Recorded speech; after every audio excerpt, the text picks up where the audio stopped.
Welcome back to A Celtic State of Mind. I'm Paul John Dykes, and this afternoon I am joined by Kevin McCluskey, dialing in from Budapest to discuss Celtic 1, Ross County 0.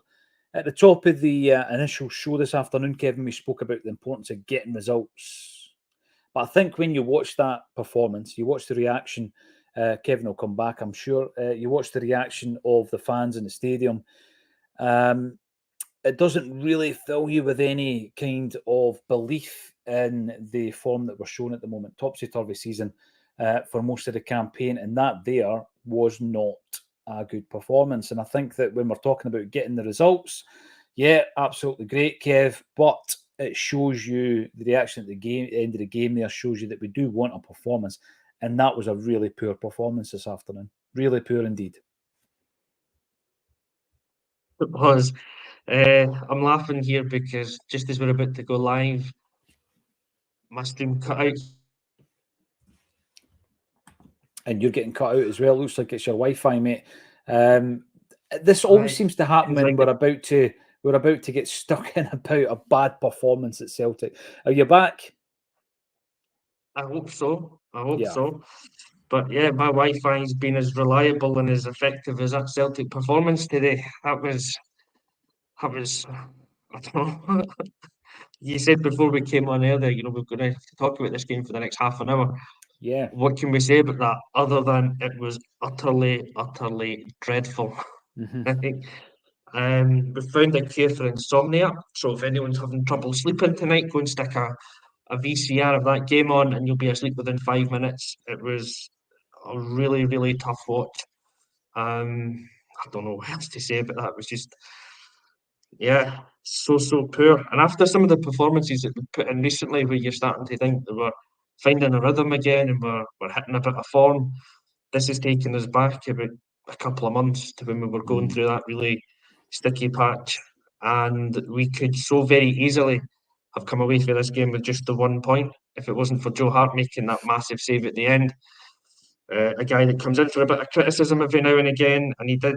He should have, for me, at half time when he flapped at that cross in the first half, but then he'd made up for it massively right at the end. Another really big save, and if it wasn't for that, I mean, I wouldn't even have tried logging back in after my Wi-Fi cut out there. It was that's how bad that would have been.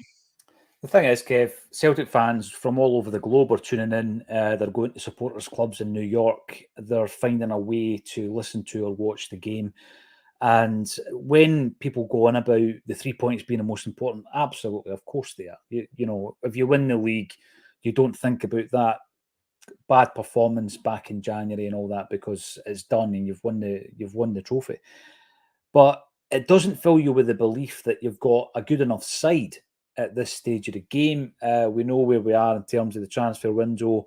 We know what the gaffer wants because he's spoken about it long enough, as have we. The Kurgan comes in, tongue in cheek, it's okay. We've got the January transfer window to bring in much needed reinforcements. Oh, wait, it's almost done.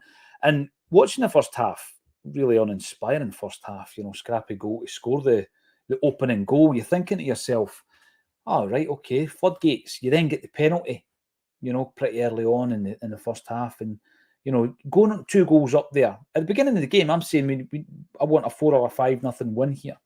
You go 2-0 up, and then it's probably a cakewalk. But the problem we seem to have is if you don't do that early in the game, then we are liable to concede. And I'm watching a game there, a Ross County side that Connor Rowan quite rightly says were more or less hammered by Partick Thistle just last week.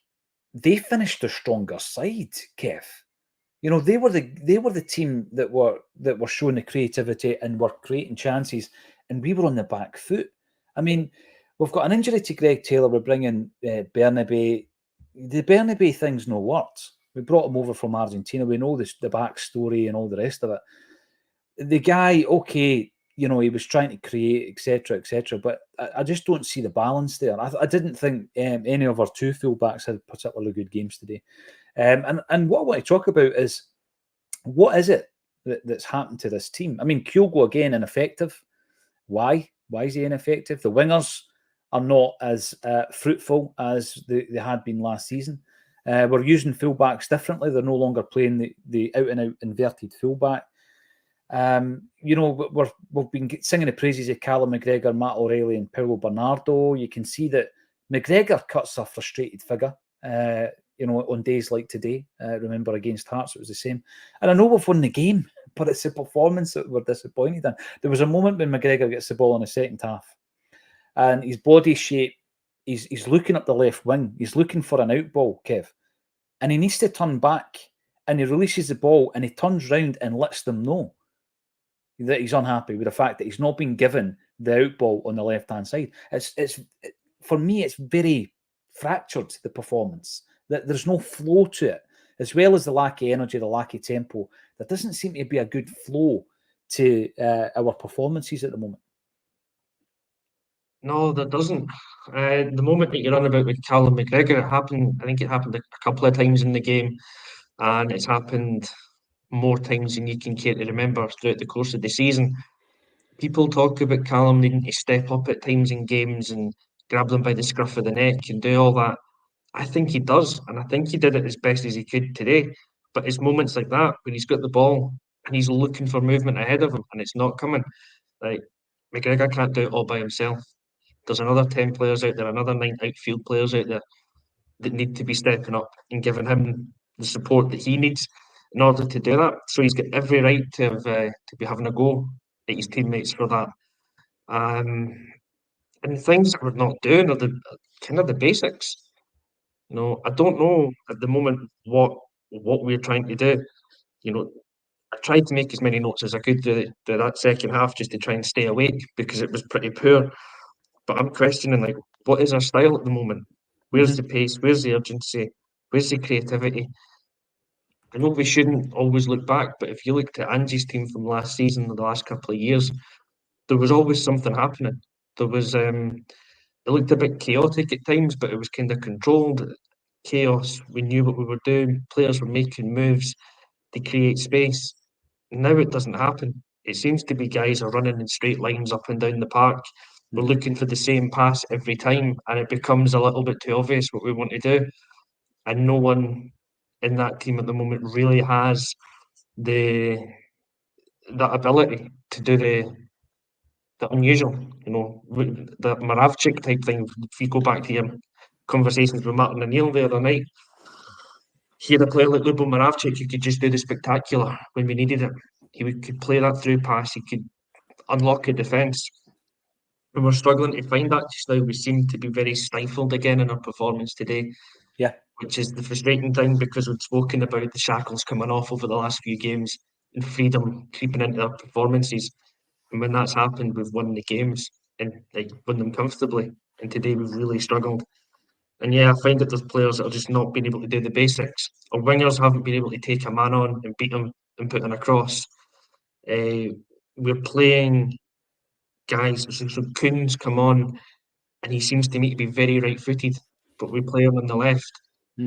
First things he's clearly been told to hit the byline, but he's doing it on his right foot. So when he hits the byline, his natural instinct should be to cross it in with the left, but he's having to bring it back in the right or play it with the outside of the boot. And there's just so many basic things we're just not getting right. And we're getting through games by virtue of just having better players.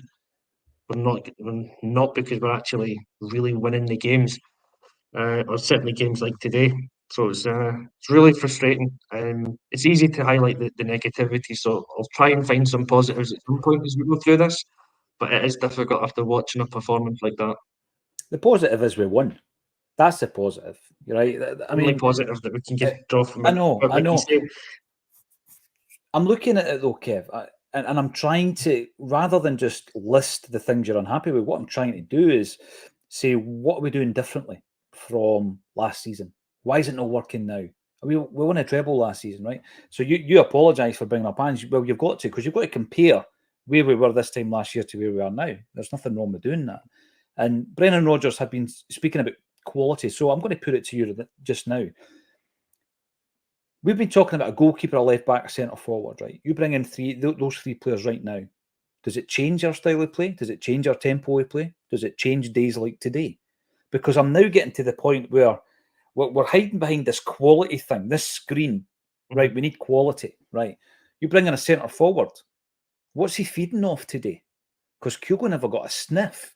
You bring in a left back, right? So he might start off as a backup to Greg Taylor, a challenger to Greg Taylor.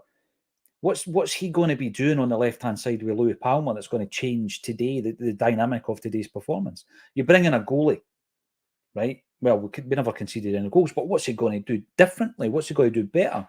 And that starts to, by the way, I still want to bring in players before the end of the window. Maybe I'm the eternal optimist. I still hope to see that happening, Kev, but my concern will be we bring in the three and we're sitting here in a month's time and we're still watching those laboured performances that are flat, lacking energy, lacking tempo.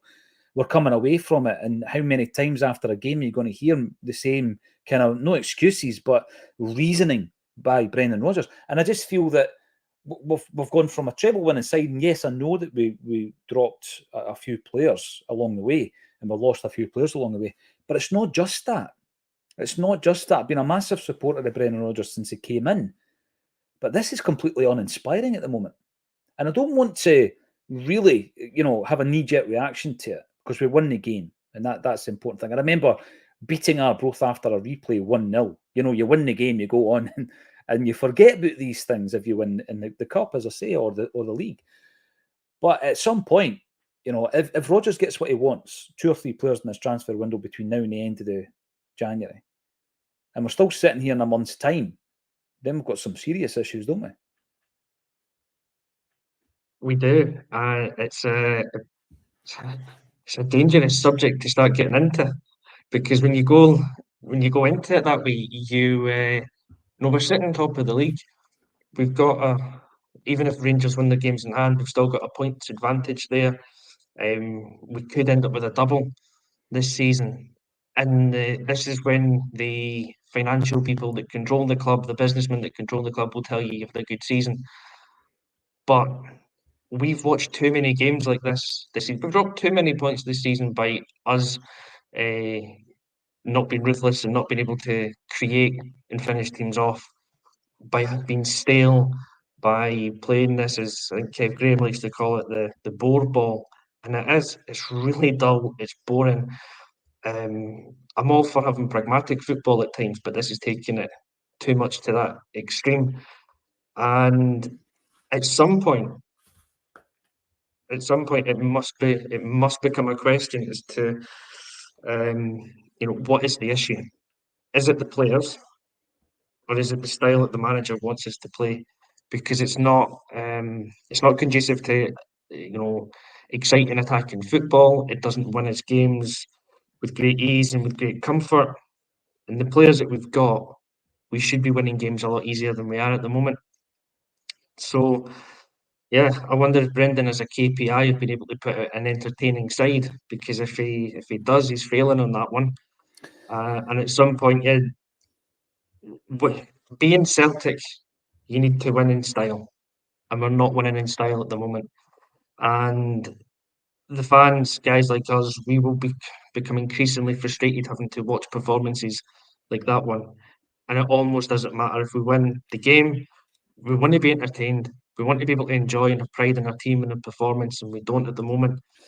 So yeah, it's something that might become a more serious topic, especially if we end up not winning the league. And we really should with the squad that we've got against the opposition that's in front of us. I think it is a topic, and it's a topic about looking at all the different elements of the club to see why a performance like today seems to keep happening. We're no spoiled football fans here, Kev. I listed the honours that Celtic have had since Martin O'Neill left in 2005. It's fresh in the memory because we had an event last night with them, and the honour list is unbelievable. It's incredible. Most football fans worldwide would bite your hand off for it, right? So, I'm going to put that out there first and foremost, Kev. But when you're watching this kind of languid performance time and time again, whereby, you're a wee bit more decisiveness or a wee bit more quality in the Ross County side to be talking about a draw here. It's just margins like that. We could have been talking about a draw, right? We were not for me, we were not strong enough throughout the entire game. We can't allow a penalty miss knock us off our stride. If we're sitting here and that was a controlled performance, Kev, where we've created loads of chances and we've only scored one of them, it's a different conversation. But that wasn't that type of performance. There wasn't a flow to it. There's the Kyogo question up top. What the hell has happened to our talismanic forward? And I'm sick here and he's only 3 goals below where he was last season. His performances have been nowhere near it. And I know that, right, you go up against Rangers and it's the big games, right? And I know that, Brendan Rodgers has stepped up. Kyogo has stepped up. I totally get it. And he scored Champions League goals this season. But your bread and butter, your big games against Rangers, by the way, will be blessed within by the end of the season by the looks of it. Because it's going to be make or break. It's going to be 2 points in it, 3 points, whatever it might be, Kev. And currently, obviously, we've got that whisker ahead of them, our main challengers. But we've got to resolve what the issue is. And I've spoken about a club that's overcautious in that we almost live in fear. The fact that post Martin O'Neill, we had to tighten our belt on the financial side of things, Kev, because we had bought in big, expensive players with no sell-on value and massive, massive wages. Just about everybody Martin brought in that first couple of seasons came from the Premiership on massive wages, And I know that Vilharen and Balde, they came in from different areas, different markets, but we were spending big, big money.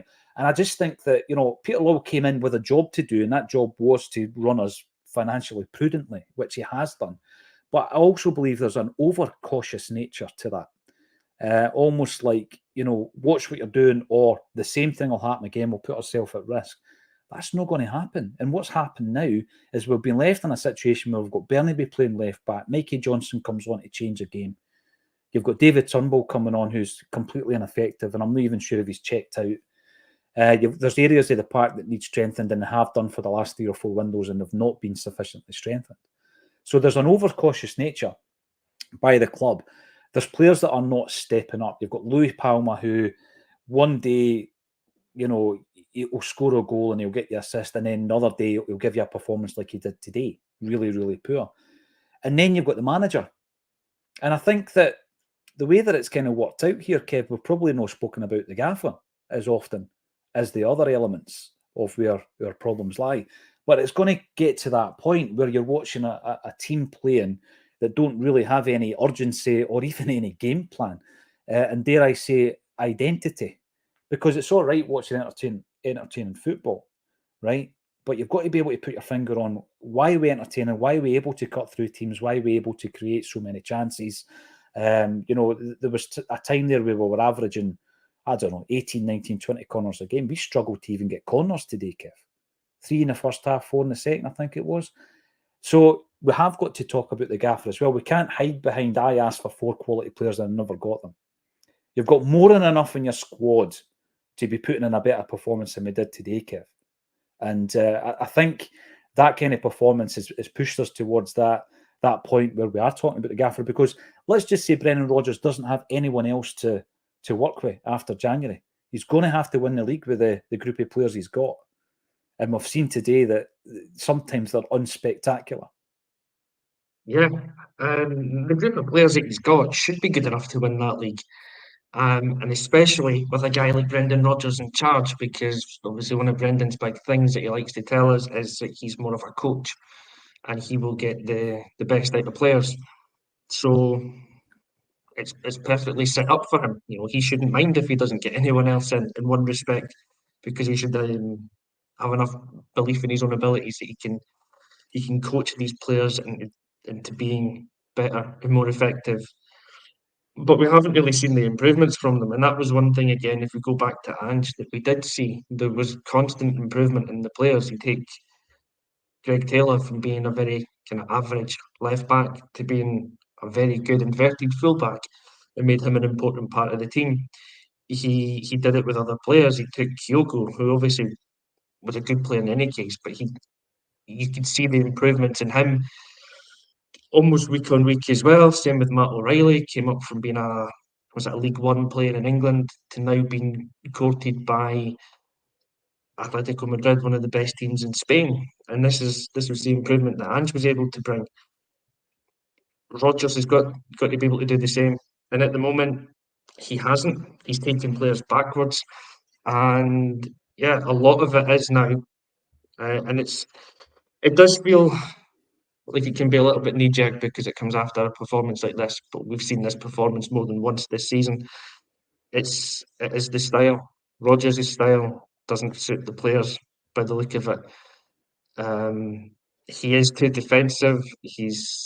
I don't know, he doesn't seem to have a modern way of playing the game. He's not allowing players to have creative freedom to do things. And that was a big thing under Ange. Was that, like I said before, it was that kind of organised chaos with Ange. Players were moving into spaces, um, working off the ball. Yeah, he had guys like Hatate fit more often than not as well, which would be a big help to this team. But right now, as I say, we seem to be guys just running up and down in straight lines. We're trying the same pass, the same moves. If it's not working once, we get found out. So Rodgers needs to work on a plan B. And it seemed as though he had been doing that in the games preceding this one when we picked up our form. But if it continues to go like this, where the performances are so stale, then it will, and he will, become more and more under the microscope.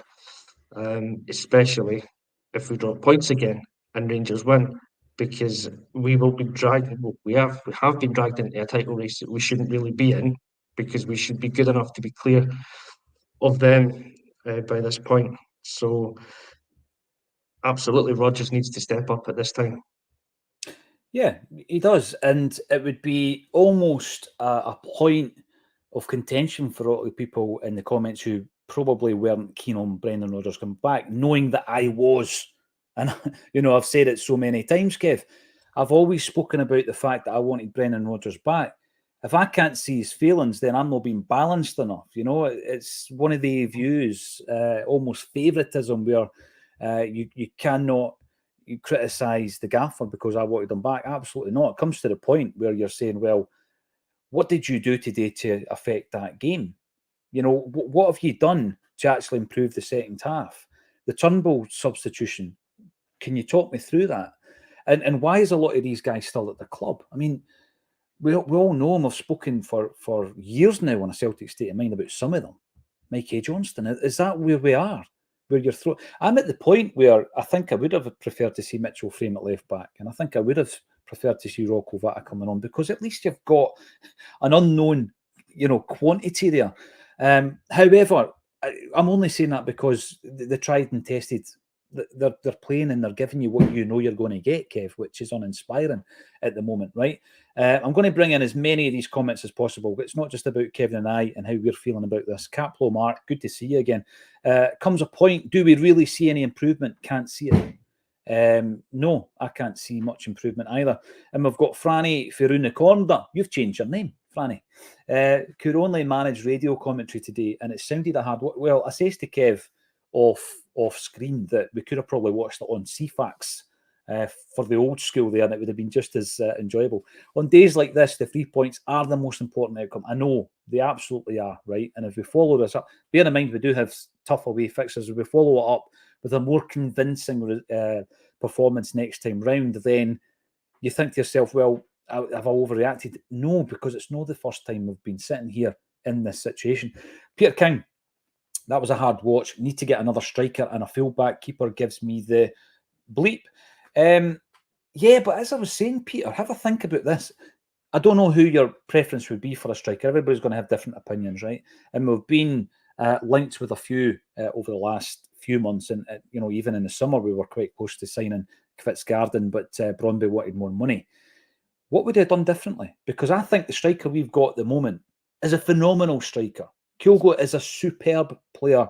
This season, we've been talking about him as the best since Larsson. And by the way, don't get me confused that I'm comparing him with Larsson. I'm not. I'm saying the best since Larsson was playing. And he's up there with Dembele and Edouard and all these great strikers that have played for the club. So are you going to bring in somebody better than Kyogo, Kev? Because at the moment, you take out Kyogo from that team and you put in any of the strikers that we've been linked with. Do we get a better performance? It's not just one player. It's the dynamic of the team at the moment. And that's the one thing that's concerning me a wee bit. Sidney Van Hooyd, I don't think he'll come. Matthias Kvitzgarden, Bojan Miovski, you probably know more about him than most, because obviously he played over there. Shankland, all these guys have been linked to Celtic. Even London Dykes, by the way, has been linked. What difference would any of them made? Are they going to drop deep, grab the ball, make something happen? Because Kyogo is a phenomenal player, yet we still look very ordinary on days like today. Yeah. Don't think any of those players that you've mentioned would make any great difference, because the point that you made before is the one that's most pertinent about this one, is he's not getting the service. If Kyogo's getting the service, Kyogo will score goals. We know that. If Kyogo's getting service and he's not scoring goals, then you look at seriously at replacing him. I do think we need another striker, but it's someone to challenge Kyogo. It's for when Kyogo's injured, it's when he's suspended, when he needs a rest. We don't really need to replace him, because we know that we'll get goals out of Kyogo if he gets the service. But when he's not getting the service, you could have anyone up front. You know, to be flippant about it, you could have Erling Haaland up front. But if he doesn't get the service, he won't score you any goals. You're going to ask him to drop deep and try and link up the play. Well, that's fine if you've got players that are making runs in behind, or your wingers are coming inside to become second strikers. But we're not doing that at the moment. So there isn't a style of play that seems to work for a centre forward at the moment. And that's the thing. And if we're talking about style and all that, and what's changed is that Angie's team was focused on scoring goals. It was, how do we get the ball into dangerous areas? How do we get it to the byline and cut it back to that near post where our strikers are going to be running in and we're going to have a chance to score? And who's going to be there sitting at the edge of the box when the ball breaks, if it breaks? And now it's almost, what is our plan to score a goal? We're trying to get the ball down the line and cross it in. But Kyogo's not going to win very many balls in the air. He's not getting good service in the ground. When he drops deep, no one's coming in to fill his space. So yeah, it doesn't really matter. I would love to see us get another striker in, as you say, just for kind of for the numbers and to increase the overall quality in that position. But it almost doesn't matter right now. If the players around them are not given the service, a striker, whoever it is, will not score goals in that team. No, and Kev, before the game, I didn't bring the comment up, but someone commented on days like today where you're playing a team who are sitting second bottom of the league. The only reason I know bottom is because Livingston are dreadful. And you're playing at home. Why not be a wee bit more adventurous? Why not drop the caution that wee bit, Kev? And why not change things up a wee bit? You know, you've got an issue with your left back. All right, well, it gives you an option maybe to play 3-5-2 then. Play two up top, change it. We've got wingers who don't take on players, right? So these teams like Ross County are coming in today knowing that they're entering a situation where they could get torn to pieces. We have done it this season, right, to other teams better than Ross County. And they know their game plan is all about defence. And sometimes that game plan can only get torn up if somebody does something a wee bit sophisticated, like take on a player. When was the last time we've seen the winger doing it? Because the minute you take on one or two players, Kev, as basic as it sounds, you know, the shape of the team defending changes, right? And we don't do things like that. And I see, you know, a cross going in, easily defended. I mean, I would never play a cross into Kyogo to win a 50-50 header, because you look at Ross County, Livingston, Motherwell, all these teams are going to win that challenge, that duel, that aerial duel. They're going to win it 9 times out of 10. And I think that we lack a wee bit of that when it comes to the wingers. We obviously lost a lot of quality in Jota. Just about the whole season, we've had to manage without Abada. Louis Palma, inconsistent. Maeda, this season hasn't been his best, and obviously he's not available at the moment. But we seem too overcautious. And I think I've spoken about the club being overcautious when it comes to the way we run the business side of it. I think sometimes now I'm looking at Brendan Rodgers thinking, you're going to have to up your game or change your game up that wee bit. Someone's come in to say, you know, the reference to Martin O'Neill, that was then, this is now. The reason I was talking about O'Neill was that at the beginning in the pre-match, Kevin and I were talking about the entitlement that we always get called, entitled fans, spoilt fans, and all that. We understand that we've had incredible success since Martin O'Neill. And the reason we use it as an example was because the club might say, look, this is how we have run our club since Martin O'Neill left. We've run a really, really tight ship, and look at the success we've had. So the club would say we're doing it right. And me and Kevin were saying it's hard to argue when you look at the success. But obviously, we're now on the 27th of January. We're watching a team who seem, I'm not going to say gutless, Kev. I just think that they're lacking a spark. The dynamic is up and down. Devoid of ideas rather than being Devoid gutless. of absolutely. They don't have that second plan. They don't have a backup, the contingency. And, you're hoping to be able to re-inject a bit of that energy with new signings. And, you could see the energy changing when Kuhn came on and made his debut, Kev. But if he's coming into a team that's lacking that energy, within 3 or 4 games, he becomes part of that because it'll level down. It levels down eventually. So I think we need to understand that we're playing the game differently. We're playing with our fullbacks completely differently to the treble-winning side last season. Joe Hart's getting criticised in the comment section again, but it doesn't look like we're going to bring in a goalie until the summer. We've still got 3. What I would say to that is if Joe Hart gets injured, have we got a better backup? No, because Scott Bain's playing. We've seen that there is a drop-off. I don't think he had a particularly bad game, Bernabei, today, but there is a drop-off because, Taylor has if you want to look over the last 2.5 seasons, has been one of our most consistent players. Less so this season, but over the last 2.5, he has been. And in the last 4 or 5 games, he's kind of got back up to that level. He's injured, you see the drop-off to Bernabei. If Kyogo gets injured, for all the flack and criticism, if he gets injured, who's playing today, Kev? Never mind who's playing today, because we don't have another out-and-out striker. You're going to ask a winger to play through the centre. So, bit concerned at that. We've got a tough run of fixtures coming up. Obviously, historically, Pittodrie and Easter Road can be tough grounds to go to. And I just think, I kind of heard all the talk about quality of players and all this, Kev. If we don't bring any in, we're going to have more days like today, and that concerns me a bit.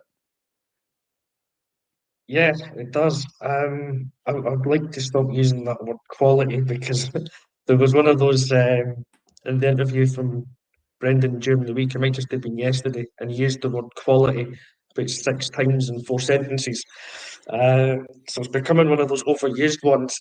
But we absolutely do. Like as we've said before, right, this isn't knee jerk. It's not just about what's happened today. This performance we've seen at least 4 times already this season, and we've seen it probably more because we've seen it that we've had halves when we've played like this, and then somehow managed to pick it up in the second half because we've done that Jekyll and Hyde thing. So it's a recurring problem, and the only way that we're going to solve it, or the quickest way to solve it, is by bringing in new players, fresh players, new ideas. Um, Kuhn did all right when he came on today. He looked quite direct. He did raise the place, the energy levels a little bit. But you see, you can't ask him to keep on doing that, week in, week out. He'll only be a new player, a new signing for the next couple of weeks, and then that kind of wears off. And the boost that he's given the fans will wear off because it'll be replaced by a glue that maybe we didn't bring anyone else in. So, yeah, to avoid that, we do. We need to be a little bit more active in the transfer market. Need to bring in a couple of players and just add something that's missing. And I'm not going to use that Q word, but we need to add something that's missing. And while we've spoken about Kyogo and not needing to replace him or wondering what another striker would do in his absence, the point that you made there is that if Kyogo doesn't play today, who does? You're playing a Abada up front, and you're maybe bringing Kuhn in a bit early to make his first start because he obviously wasn't ready to play from the start, and that's why he didn't. So you're risking him that way as well. You're risking him having a bad debut, which you don't want him to have. Yeah, for a club that is being run in an overcautious manner by the hierarchy, we've got so much risk running on this season right now. The squad management has left us in such a place where there's so much risk that if one player gets injured, you're sitting scratching your head at times going, like, who comes in and replaces him? What do we do? And that's baffling. It really shouldn't be in that position. And to finish off on that one, it all goes back to the point that you've consistently made throughout this season. It was the recruitment in the summer, and it was the recruitment last January and last summer, and that's what's let us down and led us to this position just now, where we're having this conversation after a game against Ross County, where we almost dropped 2 points. And if it wasn't for a good save from Joe Hart at the end, we would have. And we're angry just now. So how angry would we have been if Hart doesn't make that save? Oh, absolutely, Kev. But you're right. It's not one transfer window. I keep saying this, and we're actually going to extend that unless we do some, urgent business in the coming days. And it's going to be 4 transfer windows. And unfortunately, what happens then is your cycle is broken, and you almost need to go back to the cycle, because we're getting to that point now where the guys that we signed 2 years ago in January have got big interest from big clubs, and the guys that we signed in the summer before that, your Carter Vickers, Abada, that type of player, and some of the other ones are already away. So the cycle's been broken, and we need to try and get it right again. And the only way you can do that is if the guy who's in charge of recruitment is doing the job well enough. And I don't know if anybody in the comments would disagree with me here. I don't think that he is. And that's 4 transfer windows on the bounce. And you've got to ask yourself, how much have we improved, including this one, in the last 4 transfer windows? And I think most of us would say we haven't. That's the issue. You look at the treble winning side, the crux of which last season was already in place before last season. You might throw Moy into that equation. You might throw Alistair Johnston into that team. But the crux of that team, the majority of the team, was already in place. So yeah, these are the issues. They're not going to be resolved in the next 4 days with a magic wand, Kev. But we'll see where we are on the 1st of February, and no doubt we'll be unhappy if nobody else comes in. There we have it. We won today. We're still top of the league. We get it. The other scores in the league today were St Mirren 0, Rangers 1. Heart or Midlothian 2, Aberdeen 0. Shanklin gets his obligatory goal. Kilmarnock 2, Hibs 2, Livingston 1, Dundee 4. Livy are going down, and I won't shed a tear. St Johnstone 1, Motherwell 1. That's where we are, and we will move on. We'll be back on Monday as usual at 12:30. And unless the winds pick up again, I'll be doing my wander round paradise as well. This week didn't get out due to the weather conditions, but we did put up a video with Johan Mjalby, very enjoyable, where he talks about the 2012 victory over Barcelona. Seems a long time ago, that victory. Go and have a wee watch of it. He speaks about Wanyama, Watt, Fraser Forster, and of course Neil Lennon. Thank you, every single one of you, 1,200 strong on the post-match. Go away and enjoy the rest of your weekend. All that's left for me to say thank you once again, Kevin McCluskey, for joining me on A Celtic State of Mind. Cheers, Paul.